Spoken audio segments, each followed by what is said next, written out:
demee ba mu jeex mu mel ni dafa mel ni am njuñ njaaj mu daaneel ne que wante direction des élections ak administration bi li ñu def yoon la mun nañ ko tere mu am fiche parrainage ba kenn xamul lu xew ku ci nekk yaa ngi laajte parce que loolu da ko doon ngunguni lan la wax man sama bopp dama ñëwoon bay tàllal nopp ndax mujjenteel bi kenn déggul dama mujj dem ci greffier bi ne ko waaw lan la wax lan la mujje mu ne daf leen ñàkkal doole ma ne ñàkkal doole mu ne waaw moom moo di rejeté na ko kon boog li ñuy jàpp moom moo di ko lenn daal leer na tey ji avenir du Sénégal moom mooy dox. léegi amu leen possibilité def recours. recours yi moom ñu ngi ci.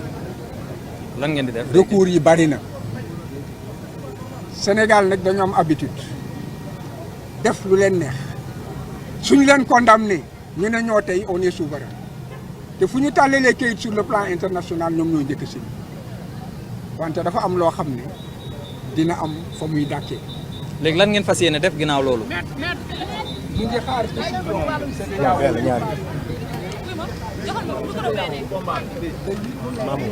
ñu ngi nan la tuddati Ziguinchor foofu it ñu ngi fay xaar décision.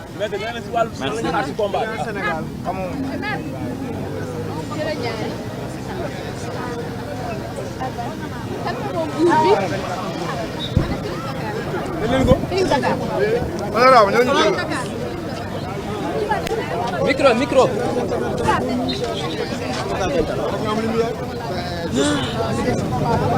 Kooku la. Aliou jàllale. Aliou Diagne maa ngi nii. Feeling Dakar jàllale. jàllale bàyyi de am.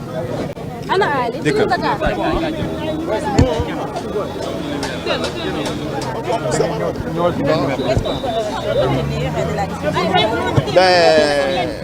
C'est le coup de massue, comme je le dis, le coup de grâce.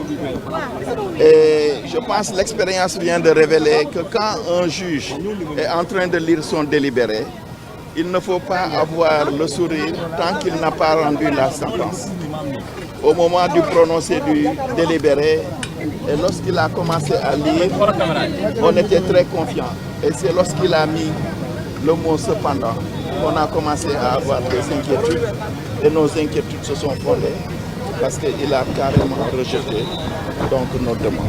Vous avez recours à faire par la Cour? Ben, on avisera, mais quand la Cour suprême rend une décision en dernier ressort, donc pratiquement il n'y a pas de recours.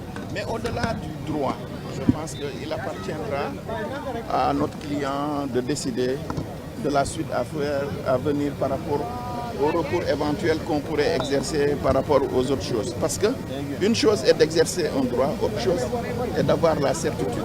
Et comme démontré par Madame le procureur, dont je salue le courage, ah oui, elle a été brillante. Elle n'est pas allée dans le sens de l'État, ou je veux dire des intérêts de l'État. Elle s'est levée dans ses réquisitions pour prendre le contre-pied de l'agent judiciaire de l'État et non pas de manière subjective, mais de manière scientifique, de manière technique, elle a démontré qu'on a violé et de manière flagrante les droits de Ousmane Sonko. Et je dis que c'est en cela que c'est important. Et c'est en cela que c'est important. Maintenant, donc, je dis, une chose est d'exercer un droit, autre chose est de voir les juridictions consacrer ce droit. Parce que si aujourd'hui on lui dénie le droit, ne serait-ce que d'avoir donc des fiches, ça veut dire qu'il ne peut pas faire le parrainage, et quand on ne peut pas obtenir de parrain, ça veut dire qu'on ne peut pas être candidat. Donc, on peut dire que s'il n'y a pas changement, il y a obstacle à ce que le président Ousmane Sonko soit candidat. Parce que le préalable pour la candidature, pour que le Conseil constitutionnel, seule institution habilitée à statuer sur les candidatures, puisse le faire, encore faudrait-il que la personne ait produite de ce qu'on appelle des fiches de parrainage. Vous avez déposé deux recours aujourd'hui. La Cour suprême a tranché. Il reste le tribunal de Ziguinchor. Est-ce que vous avez confiance à la décision? Oui, Moi, j'ai confiance aux hommes qui rendent la justice. Voilà. Les gens disent souvent j'ai confiance à la justice. Moi, c'est au cas par cas. Voilà. Donc, moi, ce que je dis, c'est que on a le droit et on donne le droit de déposer. Mais à travers certaines décisions, vraiment, on est complètement atterré, quoi. Parce que, et comme elle l'a dit encore une fois, je ne manquerai jamais de revenir sur ces réquisitions. Qu'est-ce que ça coûte de donner une fiche à quelqu'un? Et au regard de la réglementation, donc la Direction générale des élections n'avait pas pour rôle, elle a outrepassé ses compétences.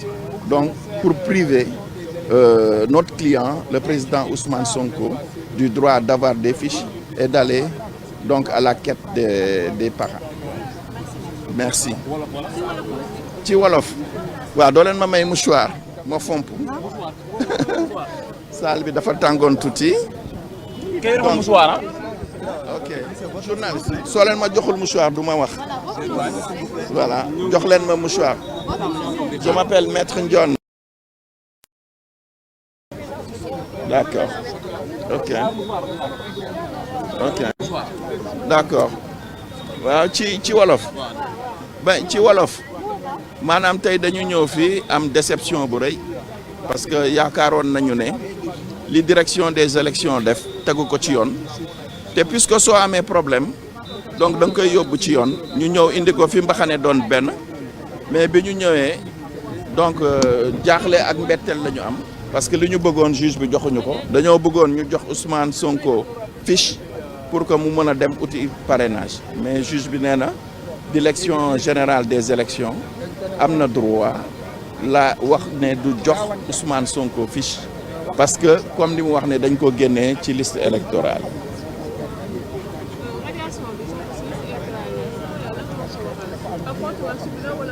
non compte max bi egguñu ci même soo nekkoon ci biir salle bi madame l'avocat général donc démontré na ko ne niñ ko defee du normal parce que une commission moom moo war a statuer te egguñu foofu donc ba tey jii ñuy wax jaaruñu ci yoon jaaruñu war a suñu mën a joor pour mën a radier Ousmane Sonko te puisque jaaruñu ko ci yoon tout ça parce que contumace bi ñëpp xam nañu ne dañ koy signifier Ousmane Sonko décision bi mais ba tey jii amul ñoom kenn ku mën a génnee